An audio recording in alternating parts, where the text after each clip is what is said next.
How do you sort of reconcile the two halves of then that career? I mean, you are a writer, actor, director, but you have whiz bang. You produce television, movies, that sort of thing, and so on that level, you must be a businessman as well.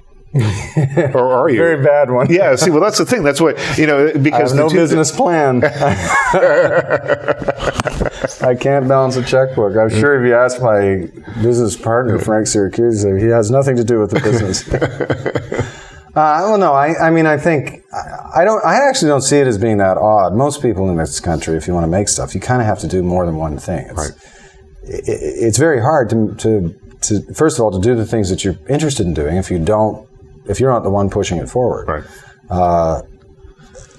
And I also think that almost every actor I know is doing other things. They don't just do the theater. They do film, they'll do television, they do voiceover, they do. That's why Canadian actors can work anywhere, because we can do they can do everything, right? They have to make a living. The skill is really big. Yeah. And there's lots of people who write and get into producing, and producing isn't. I mean, the nuts and bolts of it are very complex, but the general idea of it is that you have a story that you'd like to make and show people, and you go around and convince other people to give you money to go and make the show. So, the more you believe in that particular story, the more likely you are to be able to convince people to do it. I have to say, I mean, running the company or being one of the guys who owns or runs the company is occasionally just kind of overwhelming. There's just too much stuff. Right. And I'm better if I'm intimately involved in something that we're making. I'm not so good at sitting back in a larger chair and thinking, well, now we'll need to make a contact with the Taiwanese because we need to make such and such a show. I don't really, but I enjoy the act of producing. I like bringing excitement to a bunch of other people. Gathering the kind of creative team around is really thrilling to me. Whether a film costs $100,000, $1 million, or $20 million, you're responsible for that money. And they're all huge sums of money. They're more money than we have to throw around in a reckless way. Right? So we aren't writing poems in attics. We are spending enormous amounts of money. So, and I always feel a huge responsibility for that too. It's not my money, and I kind of have to try and be as responsible to that cash as I can be and not waste it. And so that everything that you see, we always say put it on the screen. And I really take that to heart, because I think, if you're not organized, if you aren't listening to actors in the rehearsals, if you aren't finding out what the designer is actually trying to do, you're not doing your job. You need to have all those things. And the really important thing for directors is you've got to know how to delegate. You can't know all this stuff. Know what you're strong at. Right. I'm not. I kind of vaguely know what cameras do, and I roughly know what lenses do, and I more or less know what stock is. Right. But I would never pretend to say I want it on, such and such a lens at 8 feet. Yeah. I don't know that well. I can describe what I want the effect to be, and those guys can achieve it. And the same goes with costume, with design, and what I understand better are performers. But other people come in who don't really understand performers, but they understand, they come from editing, let's say, or they're Ridley Scott. They come out of whatever he does from the factory of invention. In which case, he's coming in with a different set of skills. And he will say, no, put the camera 8 feet from here, put in this adapter and this filter. Gel on that light and go. Magic. Yeah, and here's the drawing, and off we go. He's pretty unique and pretty mesmerizing. And I think because I trust actors enormously, I don't have to say much to them. And it was weird in Passchendaele because the casting was fantastic, I think. And between Joe Dinicol and Caroline Dabernas and everyone else who's in it, I kind of didn't give any notes. They would do a scene, and if I wasn't in it, I'd be watching the monitor and say, okay, well, that's very good. We're supposed to do another one because we just are. I don't really have anything to tell you, whatever. Right. It'd be sort of perfectly what I had imagined it to be. Well, casting's 90%, right? This is what they say. It's really, this is what everyone's always told me. And it's a very strange process. There's no... of all of the processes that are involved in putting a film together, casting is the most elusive, I think. Partly because it can very quickly get into, we need to have so-and-so, or Brad Pitt. Every Canadian film starts with Brad Pitt at the top of it, then moves down to the things that are more realistic. It's that. But when you're looking at someone, you think, I think that person could play this. It's not really based on something, right, other than a kind of an instinct. Yeah.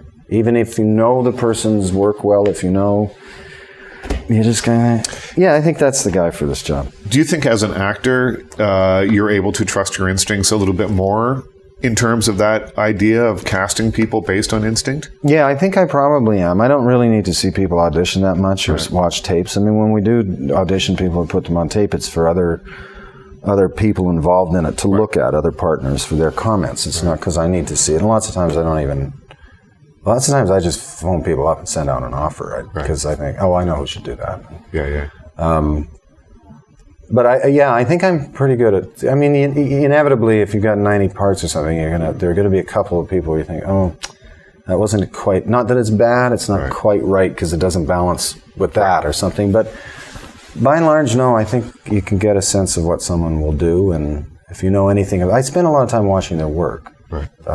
If there's enough of it, because that tells you a lot. But it also tells you, what have they been hired to do? It doesn't tell you that they can't do something else. Exactly, yeah. And actors very quickly it's not so much typecasting, but they get streamlined into plays a bad guy, plays a good guy.